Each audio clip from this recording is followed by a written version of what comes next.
Well, if there was a room to read, I would read it for you. Unfortunately, it's pretty empty now, just mostly the media. Senator Ayotte spoke within the last hour or so, telling supporters thank you. Clearly had left it all out on the field after campaigning 27 stops in 24 hours.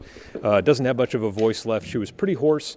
Of course, as we noted earlier, she's no stranger to these close finishes in races. Her first big political race, that 2010 Senate primary, she had an overnight cliffhanger versus Ovid LaMontagne. So she said she's perfectly fine with letting this one sort itself out overnight and then seeing how the chips fall in the morning. We did catch up with her one-on-one after she gave her speech, and here's what she had to say. I'm optimistic. It's very close, and so we just got to get all the votes in. You're used to this. 2010 was a similar situation. I had a primary like that in 2010, and I'm upbeat. But again, every vote matters, so we'll be counting them all. All right, so given what we're seeing nationally, the balance of power in the U.S. Senate may not necessarily be in question, but New Hampshire likes to keep things interesting. We've got votes left to come in and count, and well, we're not seeing much of the crowd here anymore. Certainly they're going to be watching this very closely overnight in the Ayotte and the Hassan camps. Reporting live in Concord, Adam Sexton, WMUR News 9. Adam, thank you. And that brings up a good question, and we'll go right out to Josh McKelvin right now. Josh, is there a difference in the balance of power right now? Does it look like it could shift one way or another, or are most of the Senate seats holding? Well, I haven't seen the latest boards, but the last ones I did see, Kelly Ayotte, should she lose her seat in the Senate, Republicans would still retain the majority there. I don't know if we had that final count that we can throw up there, but we've been tracking it pretty good. And that's because some of the other races that were in question did go for Republicans. That majority in the Senate looks safe. It does also look safe in the House.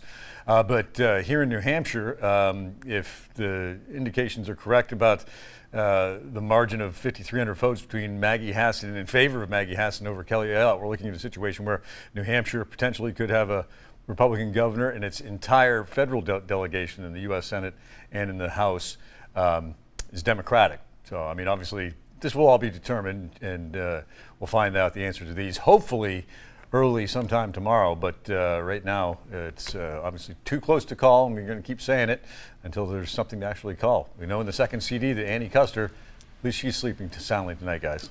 Okay, very good. Want to hear from Maggie Hassan, who addressed her supporters just a few minutes ago. Let's listen in. There are still votes to count in a lot of small towns, and we're confident that we're going to maintain our lead when every vote is in.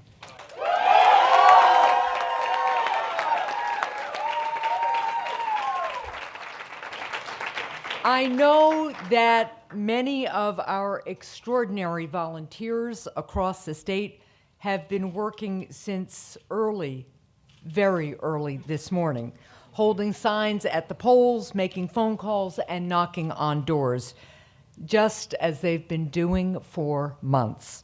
I want to thank each and every one of them for their tireless efforts to keep New Hampshire and the United States of America moving forward.